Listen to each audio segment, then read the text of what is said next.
আসসালামু আলাইকুম। শুভ সকাল। একটা নতুন ভিডিওতে আপনাদের সবাইকে স্বাগতম। বিশেষ করে কয়েকদিন ধরে আমার একটা ভিডিওতে কুক আইসল্যান্ডের যে ভিডিওটা, ওইটাতে অনেক ভাই কমেন্ট করছে যে ওখানে কিছু বিস্তারিত জানানোর জন্য। অনেক ঠান্ডা পড়তেছে, এখানে দেখতে পাচ্ছেন আইস সব গাছে জমে আছে। তো বিশেষ করে হচ্ছে কুক আইসল্যান্ডের বিষয়ে বিস্তারিত জানানোর জন্য আজকের এই ভিডিওটা। কুক আইসল্যান্ডে ভাই অ্যাকচুয়ালি বাংলাদেশিদের যেতে কোনো ভিসা লাগে না। তো আপনাকে প্রথমে আমি স্টেপটা বলি যে যেতে ভিসা যেহেতু লাগবে না, আপনি কোন রুটে যাবেন এই রুটটা প্রথমে কনফার্ম করতে হবে আপনাকে। ওকে, যেমন আপনার যাওয়ার জন্য রুট হচ্ছে দুইটা, এক নিউজিল্যান্ড এক অস্ট্রেলিয়া। সো বুঝতেই পাচ্ছেন এই দুইটা রুট দিয়ে যেহেতু প্লেন যাবে, সেই অনুযায়ী আপনাকে এই দুইটা কান্ট্রিতে উইদাউট আপনি ভিসা ছাড়া তো সম্ভবত আমার জানা মতো ঢুকতে পারবেন না। কারণ আমরা যখন গিয়েছিলাম তখন ওখানে আপনার হচ্ছে নিউজিল্যান্ডের হচ্ছে ট্রানজিট ভিসা আমি নিয়ে গেছিলাম। নিউজিল্যান্ডে আমার 2 ঘন্টা ট্রানজিট ছিল।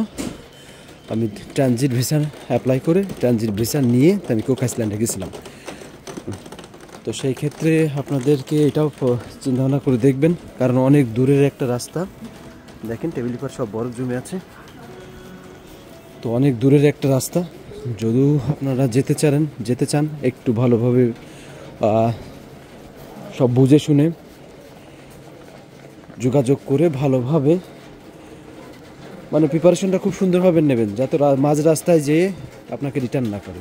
যেমন অনেক জায়গার থেকে আপনাকে নিউজিল্যান্ডের যাওয়ার আগেই যদি আপনি কাতার এয়ারলাইন্সে যান, দোহা থেকে আপনাকে রিটার্ন করবে। তুর্কি এয়ারলাইন্সে যান তাহলে আপনাকে ইস্তাম্বুল থেকে রিটার্ন করবে। তো সেইভাবে আপনাকে বুঝে শুনে স্টেপ বাই স্টেপ পথ এগোবেন। ওকে, আর যেটা বলতেছেন কুক আইসল্যান্ডে বৈধ হওয়া, মাসুম ভাই আপনি প্রশ্ন করছেন যে কুক আইসল্যান্ডে বৈধ হওয়া যায় নাকি। জি ভাই, কুক আইসল্যান্ডে বৈধ হওয়া যায়। কুক আইসল্যান্ড এমনই একটা জায়গায়, আশেপাশে তো আপনি হয়তো গুগল ম্যাপে দেখলেই বুঝতে পারবেন, এক সাইডে অস্ট্রেলিয়া, এক সাইডে ফিজি, এক সাইডে ভানুয়াতু, ছোট ছোট দেশ, ছোট ছোট কিছু আইল্যান্ড। তো আইল্যান্ডগুলোতে একটা জিনিস কি, আমাদের বাংলাদেশি পাকিস্তানি ইন্ডিয়ানদের জন্য ভিসা অন অ্যারাইভেল, ভিসা লাগে না।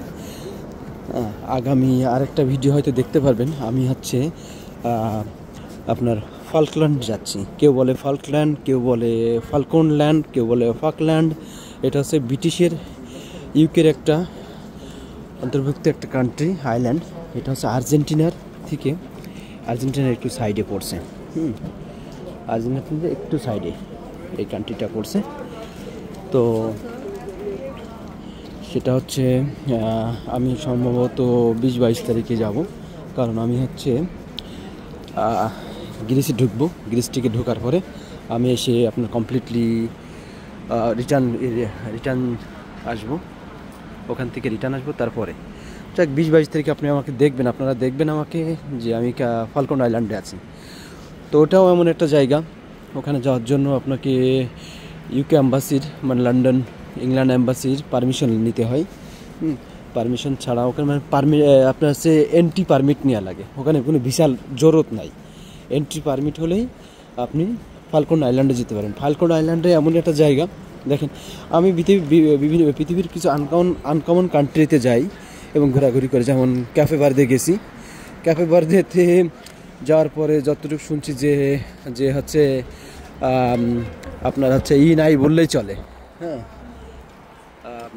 বাংলাদেশি ইন্ডিয়ান, আমি ইন্ডিয়ান পাইছি পুরো ক্যাফে বার্দে ঘুরে, একজন ইন্ডিয়ান পাইছি। আর পাকিস্তানি তো নাই। তো ঠিক তেমন আমি তমরলেসে গেছি, তমরলেসেও একই পরিস্থিতি। তমরলেসেও কিছু বাঙালি আছে, কিছু সংখ্যক বাঙালি আছে যারা বিজনেস করতেছে। যাই হোক, ভিডিওটা অনেক লম্বা হয়ে যাবে, সেই ক্ষেত্রে আমি আপনাদের শর্টকাটে বলি। ওকে, যদি আপনারা কুক আইসল্যান্ডে যেতে চান, কুক আইসল্যান্ডে খুব সহজেই বৈধ হওয়া যায়। খুব সহজে আপনি বৈধ হতে পারবেন।